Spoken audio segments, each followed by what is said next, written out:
Chapter 9. And Ham divided amongst his sons, and the first portion came forth for Cush towards the east, and to the west of him for Mizraim, and to the west of him for Put, and to the west of him, and to the west thereof, on the sea for Canaan. And Shem also divided amongst his sons, and the first portion came forth for Ham and his sons to the east of the river Tigris, till it approaches the east, the whole land of India, and on the Red Sea on its coast, and the waters of Dedan, and all the mountains of Mebri, and Elah, and all the land of Susan, and all that is on the side of Pharnech, to the Red Sea, and the river Tena. And for Asher came forth the second portion, all the land of Asher and Nineveh, and Shinar, and to the border of India. And it ascends and skirts the river.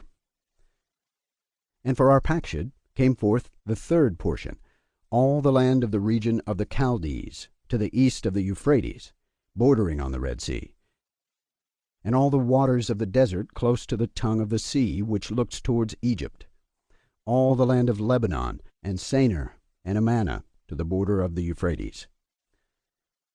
And for Aram there came forth the fourth portion, all the land of Mesopotamia, between the Tigris and the Euphrates, on the north of the Chaldees, to the border of the mountains of Asher, and the land of Ararah.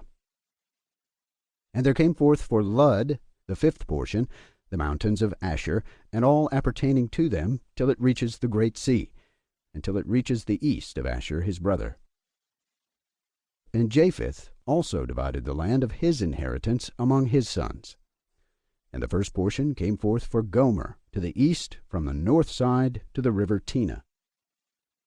And in the north there came forth for Magog all the inner portions of the north, until it reaches to the sea of Meat. And for Madai came forth as his portion, that he should possess from the west of his two brothers to the islands, and to the coasts of the islands. And for Javan came forth the fourth portion, and the islands which are towards the border of Lud. And for Tubal there came forth the fifth portion in the midst of the tongue, which approaches towards the border of the portion of Lud, to the second tongue, to the region beyond the second tongue, to the third tongue. And for Mesech came forth the sixth portion, all the region beyond the third tongue, till it approaches the east of Gader. And for Tyrus there came forth the seventh portion, 4 great islands in the midst of the sea, which reached the portion of Ham, and the islands of Kamaturi came out by lot for the sons of Arpachshad and his inheritance. And thus the sons of Noah divided to their sons in the presence of Noah their father. And he bound them all by an oath, imprecating a curse on every one that sought to seize the portion which had not fallen to him by his lot. And they all said, So be it, so be it, for themselves and their sons forever throughout their generations, till the day of judgment, on which the Lord God shall judge them with a sword and with fire for all the unclean wickedness of their errors, wherewith they have filled the earth with transgression and uncleanness and fornication and sin.